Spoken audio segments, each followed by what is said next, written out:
Saudara-saudara pendengar yang kami kasihi dimanapun Anda berada, Anda kembali bersama kami pada acara Telaga, Tegur Sapa Gembala Keluarga. Saya Gunawan Santoso dari Lembaga Bina Keluarga Kristen akan berbincang-bincang dengan Bapak Pendeta Dr. Paul Gunadi.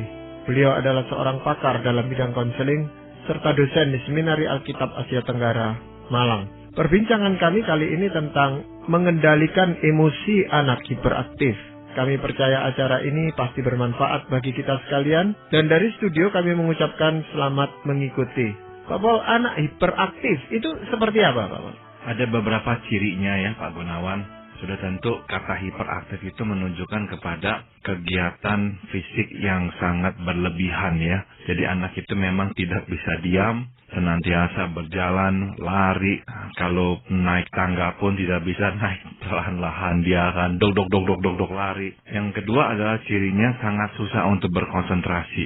Jadi seringnya anak-anak hiperaktif itu mengalami kesulitan untuk mendengarkan instruksi, sehingga akhirnya memancing kemarahan anak-anak lain atau orang-orang lain, karena dia sendiri juga tidak begitu bisa ya mematuhi peraturan atau permintaan orang. Anak-anak ini juga mempunyai kecenderungan untuk menggoda anak-anak lain, mengganggu anak-anak lain, membuat anak-anak lain itu kesel, terganggu dan marah dan sebagainya. Nah, ini adalah bagian dari anak-anak hiperaktif. Nah, kenapa kok kita mesti fokuskan pada saat ini? Karena emosi mereka cenderung kuat, Pak Gunawan, anak-anak hiperaktif itu. Kalau marah itu, marahnya itu sangat besar. Nah, itu penyebabnya biasanya apa, Pak? Sampai sekarang sebetulnya kita tidak mengetahui dengan pasti, Pak Gunawan, apa penyebabnya. Nah, gangguan ini memang masuk dalam gangguan yang disebut Attention Deficit Hyperactivity Disorder, ADHD. Nah, kita hanya bisa memberikan deskripsi ya, atau penjabaran apa sih yang sebetulnya terjadi. Yang memang terjadi adalah adanya sesuatu yang lain di dalam sistem syaraf otaknya. Namun kalau ditanyakan mengapakah demikian, tidak bisa kita ketahui. Misalkan ada yang bisa ya menyimpulkan kalau salah satu orang tua menderita gangguan ini, nah anak lebih mempunyai kemungkinan untuk juga mengidap gangguan yang sama. Nah, itu bisa dilihat dalam beberapa kasus. Tapi apakah selalu seperti itu? Ya juga tidak. Misalkan yang lain lagi adalah di Amerika Serikat ada penelitian tentang anak-anak yang dikandung dalam kandungan ibu yang memakai alkohol. Maksudnya mereka pada waktu mengandung si anak meminum minuman-minuman yang mengandung alkohol. Nah, sebagian dari anak-anak itu waktu sudah lahir juga mengembangkan gangguan ADHD ini atau hiperaktivitas ini. Nah, jadi apakah itu konklusif untuk semua anak? Ya juga tidak. Jadi memang sampai sekarang kita tidak bisa memastikan penyebabnya apa. Kalau orang tua yang punya anak seperti itu, bagaimana seharusnya orang tua itu bersikap, Pak? Nomor satu, anak-anak itu memang memerlukan struktur ya, Pak Gunawan. Jadi orang tua mesti menerapkan disiplin. Karena kalau tidak ada disiplin, anak-anak ini memang akan susah sekali untuk mengontrol dirinya. Karena apa? Karena dalam dirinya tuh dia sendiri harus menguasai energi yang begitu kuat. Sangat sulit sekali bagi dia tuh untuk menahan diri untuk tidak lari. Tapi kalau dia lari, dia nabrak sini, nabrak sana misalnya. Sulit bagi dia untuk diam, sedangkan misalkan dia disuruh diam, duduk tenang dan sebagainya. Tapi tenaganya begitu banyak. Sehingga waktu dia duduk diam, dia sangat resah, dia harus jalan-jalan. Akhirnya terkena lagi diomeli. Jadi orang tua mesti ya menerapkan disiplin, sekaligus mengkomunikasikan pengertian. Anak-anak ini cenderung nantinya di luar disalahpahami, dianggap anak nakal, anak yang bisanya mengganggu atau menggoda anak lain, atau anak yang membangkang perintah guru dan sebagainya. Nah, sebagai orang tua kita mesti mengkomunikasikan pengertian. Saya mengerti kamu sebetulnya tidak mau ya menyusahkan orang, tapi kadang-kadang kamu susah untuk mengontrol dirimu sehingga akhirnya kamu menggoda atau melakukan hal ini. Nah, jadi berikan pengertian. Tapi sekaligus ya tadi saya sudah tekankan, pertamanya mesti ada struktur, mesti ada disiplin. Pengertian tanpa disiplin nggak ada hasilnya ya, malah membuat si anak makin-makinan. Disiplin tanpa pengertian membuat si anak makin merasa tertolak. Tidak ada yang mengerti di dunia ini, termasuk orang tuanya. Sehingga dia akan lebih mudah frustrasi. Jadi perlu ya kedua-duanya ini, pengertian atau cinta kasih serta disiplin. Tapi disiplin dalam hal ini yang diterapkan itu kan harus berbeda dengan anak yang normal, katakan gitu, Pak. Betul sekali. Nah, jadi kita harus menggunakan sebuah metode disiplin. Nah, ini saya akan bagikan sebuah metode yang diajarkan oleh para pendidik dan juga ahli jiwa di Amerika Serikat. Nah, ini akronimnya atau singkatannya adalah STAR, ya, STAR dalam bahasa Inggrisnya. Nah, jadi saya gunakan akronim ini dalam bahasa Inggrisnya.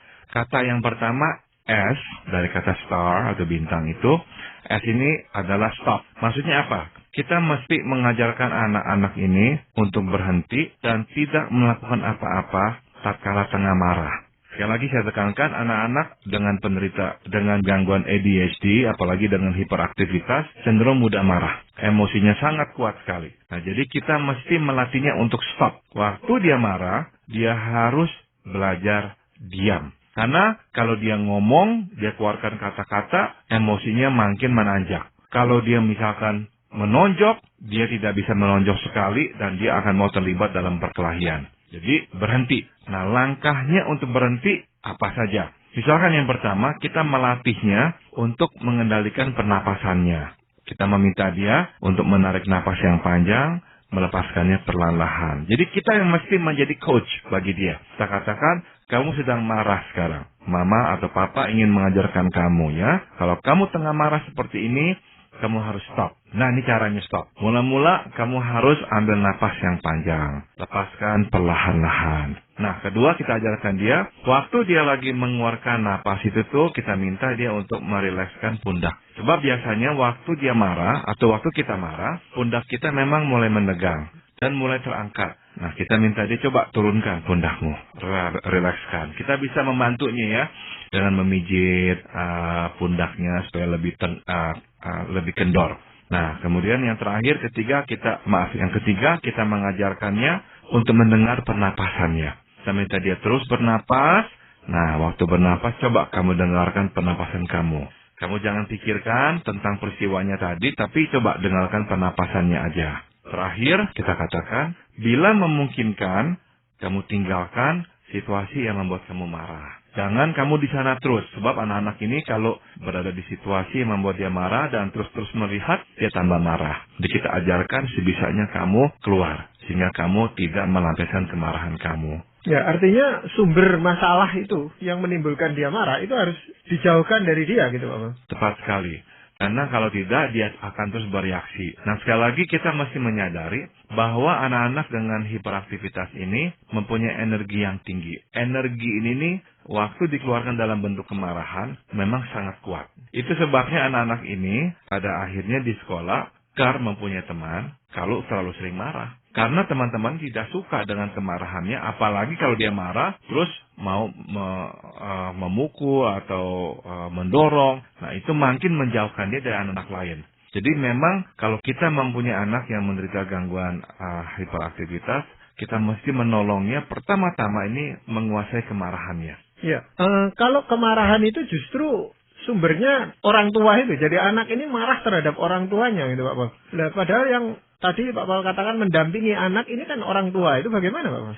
Nah, kalau misalkan kita sadari memang dia marah kepada kita misalnya kan memarahi dia sehingga dia marah. Nah, kita lihat reaksinya. Kalau tiba-tiba dia reaksinya mulai terlalu keras atau apa, kita memang harus mendekatnya. Kita harus mendekatnya dan kita katakan, kamu tenang, kamu jangan bereaksi seperti ini.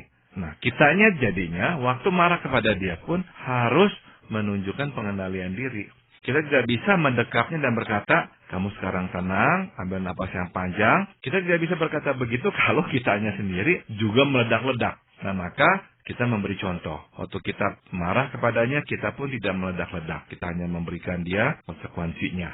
Atau kita memberikan dia teguran.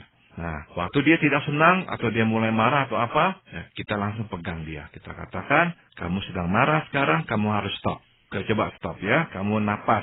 Ya, coba. Jadi kita langsung katakan begitu. Mungkin dia akan mengamuk, dia tidak mau terima. Tapi terus kita lakukan itu, lama-lama dia akan ingat. Lama-lama dia akan ingat, dan nanti tuh waktu dia marah lagi dengan orang lain ataupun dengan kita, yang dia telah dengar itu tuh akan muncul dan mengingatkan dia bahwa ini langkah yang harus dilakukannya. Tapi tindakannya kan bukan cuma marah itu sendiri, Pak Paul. Jadi misalnya aja dia lari-lari yang tadi Pak Paul katakan dan sebagainya, nah itu apakah cara ini masih bisa digunakan itu? Bukan, kalau bukan dalam kaitan dengan emosi, Tapi dengan pengaturan energinya, dengan anak-anak seperti ini, kita memang harus mempunyai jadwal aktivitas fisik. Keliru sekali kalau orang tua berkata, anak ini nih nggak bisa diam nih, makanya mendingan dia duduk belajar. Mangkinan bermasalah anak ini. Nggak bisa. Jadi justru anak-anak seperti ini, kalau pulang sekolah, sedikitnya perlu diberi jeda 2 jam untuk dia benar-benar jungkir balik. Dia lari ke sana ke sini, dia main ke sana ke sini. Dia perlu melepaskan stres yang dia alami karena harus duduk diam selama berjam-jam di sekolah. Sekurang-kurangnya 2 jam dia harus begitu. Setelah itu, kita bisa minta dia untuk misalkan, setelah makan, mandikan dia dengan air hangat, dan kemudian minta dia tidur. Setelah tidur siang, dia bangun, dan dalam keadaan dia masih sedikit ngantuk, tenaganya belum sepenuhnya pulih, nah barulah kita ajak dia untuk mulai belajar. Kita misalkan cuci mukanya, kemudian kita minta dia untuk belajar selama 1 jam, kemudian setelah itu 1 jam, biarkan dia main-main dulu, nanti belajar lagi. Jadi belajarnya pun harus dipotong-potong, Pak Gunawan. Tidak bisa 3 jam non-stop. Percuma. Benar-benar dengan anak seperti ini, kalau kita paksa dia belajar 3 jam, yang dia benar-benar serap palingan seperempat jam. Sebab daya konsentrasinya tidak mencapai setengah jam. Paling lama sekitar 15-20 menit. Setelah itu sudah buyar. Iya. Bapak, langkah selanjutnya apa, Bapak? Huruf yang kedua adalah T ya, berasal dari kata think, berpikir. Anak-anak yang mengidap ADHD cenderung peka secara berlebihan. Dan hal ini membuatnya mudah tersinggung dan marah. Jadi setelah ia mampu untuk stop, langkah berikutnya adalah mengajarkannya untuk berdialog dengan dirinya sendiri. Jadi dalam dialog dia harus menjawab pertanyaan ini. Apakah tindakan ini ditujukan kepada saya dengan maksud untuk membuat saya marah? Selalu kita ini harus ajarkan si anak bertanya pertanyaan ini. Saya yang nanti mengajarkannya. Waktu dia cerita, waktu dia marah dengan adiknya atau apa, kita katakan, apakah adikmu sengaja membuatmu marah? Ataukah ini dilakukan untuk memang menyinggung kamu? Sebab anak-anak ini seringkali tidak bisa berpikir seperti itu. Pokoknya dia tersinggung, dia marah, dia harus balas. Pokoknya dia tersinggung, udah dah, emosinya langsung keluar. Suka sekali anak-anak ini. Makanya mudah marah. Kita harus melatihnya berpikir. Think. Apakah benar-benar ini ditujukan untuknya? Kadang-kadang kan orang kan lempar anak kecil ya, misalnya lempar kertas. Kenanya ke dia, harusnya ke orang lain. Nah, dia udah langsung marah tuh. Nah, di sini kita bisa ajarkan. Coba jawab, apakah lempar kertas itu sengaja ditujukan kepada kamu? Misalkan dia berkata, ya kena saya kok. Tapi apakah sebetulnya ditujukan kepada kamu? Teman kamu tadi berkata, dia sebetulnya lempar itu kepada temannya yang satunya, bukan kepada kamu. Jadi kena kepada kamu secara kebetulan. Nah, kamu jadinya harus menahan dirimu. Tidak boleh marah. Sebab ini bukan untuk membuat kamu marah. Gitu. Iya.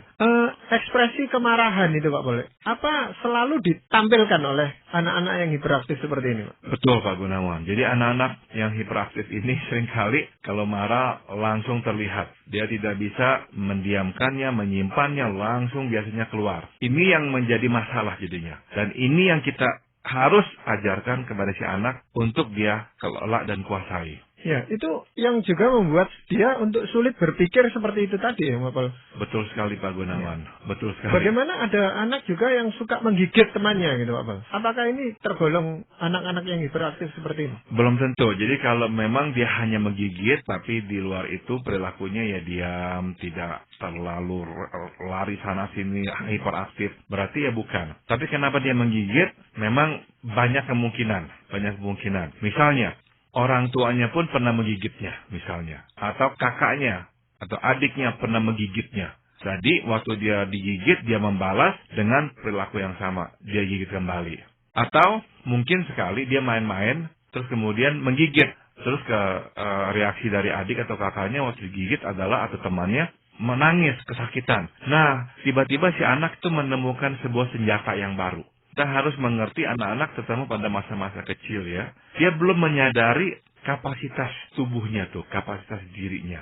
Apa-apa saja yang mampu dia lakukan. Nah, salah satu hal yang dia nanti sadari yang dia mampu lakukan adalah kemampuannya untuk melukai, menyakiti anak lain atau orang lain. Misalkan ada anak yang belajar mendorong, ada anak yang belajar menjambak, ada anak yang belajar meludah misalnya. Nah, itu tuh kemampuan-kemampuan yang si anak sadari, oh dia bisa lakukan untuk melukai atau menyakiti temannya atau anak lain. Salah satunya adalah menggigit itu.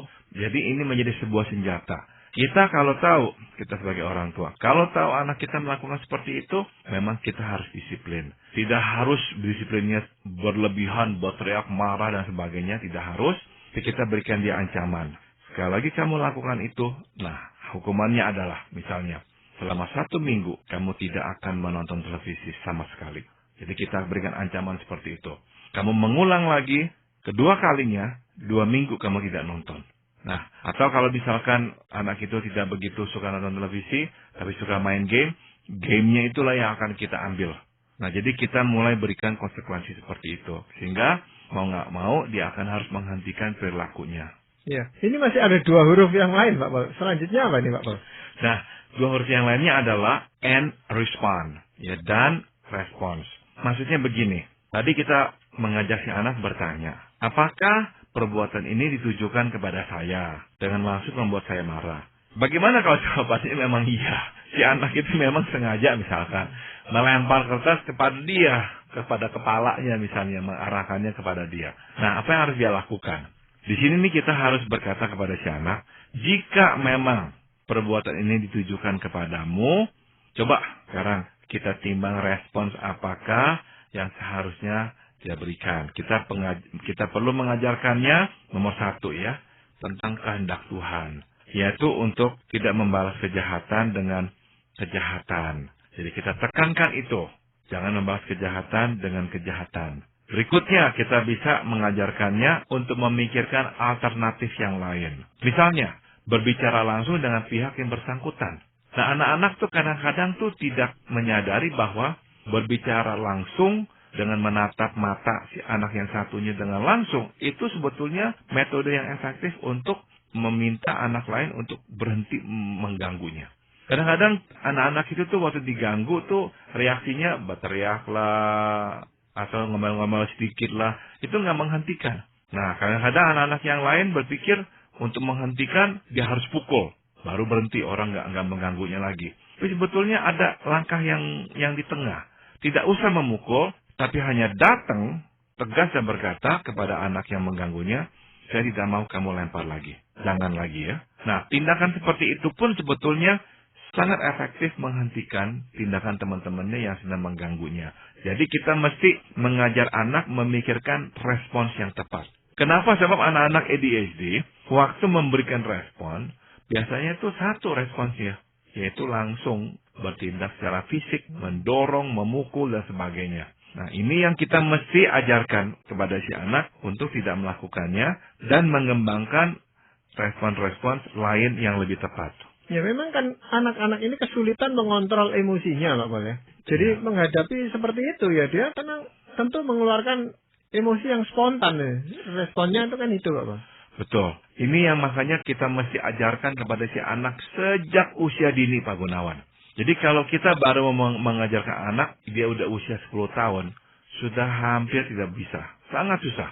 Jadi sejak kapan? Sejak dia berusia sekitar misalkan 2 tahun. Waktu dia nangis, waktu dia mulai menunjukkan sikapnya seperti itu, kita langsung harus berada di situ. Jangan mendekatnya dan berkata, kamu tenang, kamu jangan nangis lagi, kamu jangan marah lagi. Nah, jadi orang tua langsung tuh harus sudah memberikan batas-batas kepada si anak selagi dia kecil. Nah, kalau anak ini apalagi menderita gangguan ADHD. Kalau sudah agak besar, udah sangat-sangat sulit sekali. Tapi untuk mengenali itu, orang tua kan kesulitan itu, Pak Paul ya. Seperti orang yang tidak tahu lah, anaknya menderita ini, hiperaktif atau ADHD gitu, Pak Paul. Nah ini, apa dia membutuhkan pertolongan orang lain untuk menentukan itu, atau dia bisa mutusin sendiri bahwa anaknya memang hiperaktif gitu? Biasanya kalau sampai ya kesulitan, silakan bawa ya ke seorang psikolog yang bisa melihatnya dengan lebih tepat. Namun kalaupun tidak, si orang tua seyogianya bisa melihat ciri-cirinya. Misalnya, anak-anak ini nih benar-benar tidak bisa diam, dan kalau disuruh tidur setengah mati susahnya. Benar-benar anak ini bisa melek dari pagi sampai jam 12 malam. Dan jam 12 malam pun kalau nggak dipaksa tidur, dia masih bisa melek. Jadi daya tahannya itu memang kuat. Kedua, biasanya anak-anak ini memang jarang sakit, Pak Gunawan. Tubuhnya itu tuh rasanya tuh kuat sekali. Nggak mudah menangkap penyakit. Yang ketiga, memang anak-anak ini cenderungnya susah sekali untuk konsentrasi. Jadi kalau main satu, bentar sudah langsung mau main yang lain.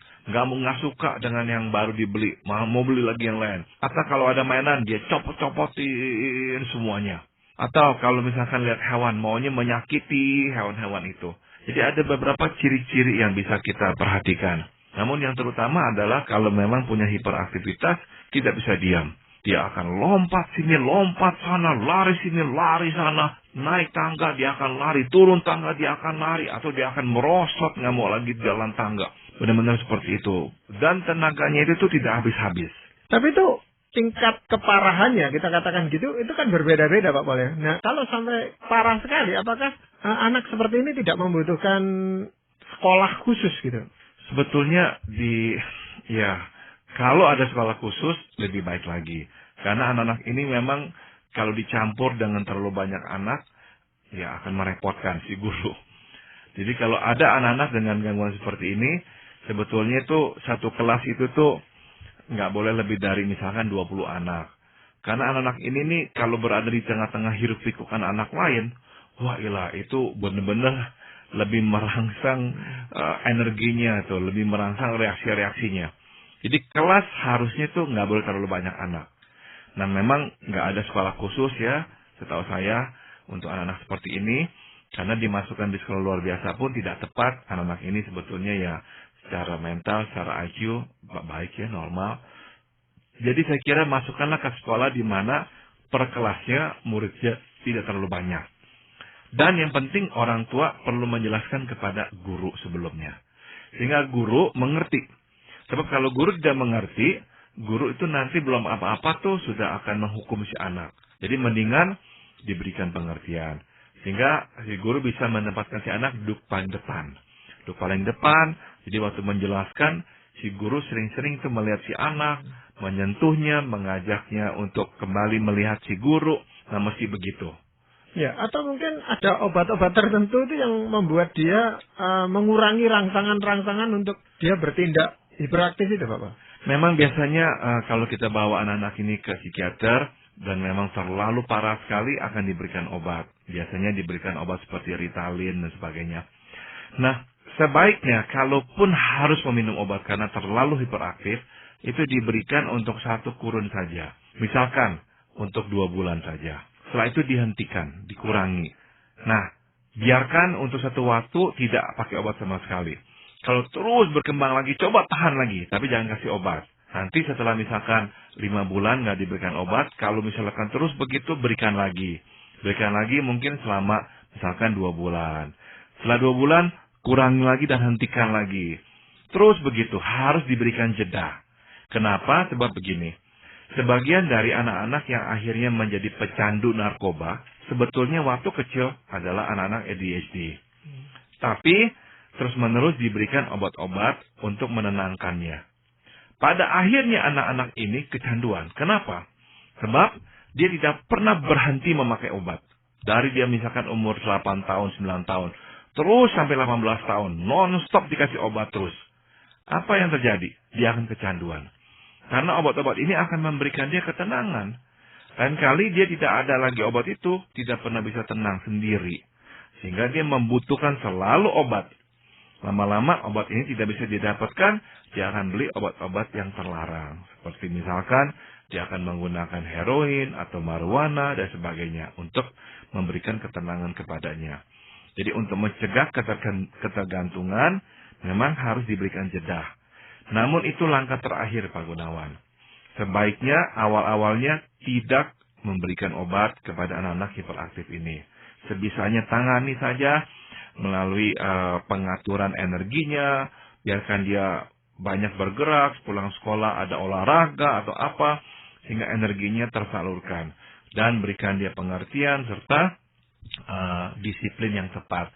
Kalau itu bisa dilakukan, lakukanlah tanpa menggunakan obat. Mungkin juga pola makannya mesti diatur juga Pak boleh? Betul Pak Gunawan. Jadi manis-manisan, dan biasanya anak-anak ini nih luar biasa suka coklat dan manis-manisan. Tapi justru ini yang harus dikurangi. Karena benar-benar kalau dia banyak makan manis, menambah energinya dia gitu ya. Tenaganya akan berkali-kali lipat ya. Jadi memang mesti ada pengurangan-pengurangan seperti itu, meskipun tidak harus 100% hilang. Karena anak-anak kecil ya akan suka kok es krim, permen, tapi dibatasi saja. Ya, tetapi juga ada harapan, artinya masih ada kesempatan anak ini bisa terbebas dari hiperaktifnya gitu, dari ADHD-nya ini, Pak. Nah, sebetulnya Pak Gunawan, 66% dari anak-anak ini tatkala usianya makin dewasa, gangguan ini juga akan nanti mereda dan akhirnya hilang. Itu 66%, jadi 2/3-nya. Tapi sepertiga dari mereka, ya akhirnya terus seperti ini sampai di usia tua. Maka kadang-kadang kita masih bisa menemukan orang dewasa atau orang yang sudah tua, tapi tidak bisa diam. Di rumah selalu ada saja yang harus dikerjakan, dikotak-katik, dibersihkan, dan sebagainya. Nah, itu sepertiganya. Tapi 2/3 sebetulnya akhirnya akan berubah dan tidak lagi terlalu aktif seperti itu. Ya, Pak Paul, apakah ada firman Tuhan yang ingin Pak Paul sampaikan? Ada, yang saya akan bagikan adalah Amsal 21:23. Firman Tuhan berkata, siapa memelihara mulut dan lidahnya, memelihara diri daripada kesukaran. Ini ayat yang kita perlu tanamkan kepada anak-anak dengan gangguan hiperaktivitas. Dia harus memelihara mulut dan lidahnya. Kalau tidak, dia akan selalu menjumpai kesukaran. Ya. Karena apa? Anak-anak ini memang sukar menguasai emosi. Mulut dan lidahnya atau tangannya selalu bergerak. Dan akhirnya menimbulkan masalah demi masalah. Jadi kita harus ajarkan dia ya dengan langkah-langkah stop tadi. Start tadi, yaitu stop, kemudian think, and respond. Ya, terima kasih Pak Paul. Siaran ini bisa berguna bagi kita sekalian yang mendengarnya. Para pendengar sekalian, kami mengucapkan banyak terima kasih Anda telah mengikuti perbincangan kami dengan Bapak Pendeta Dr. Paul Gunadi dalam acara Telaga, Tegur Sapa Gembala Keluarga. Kami baru saja berbincang-bincang tentang mengendalikan emosi anak hiperaktif. Bagi Anda yang berminat untuk mengetahui lebih lanjut mengenai acara ini, silakan menghubungi kami lewat surat.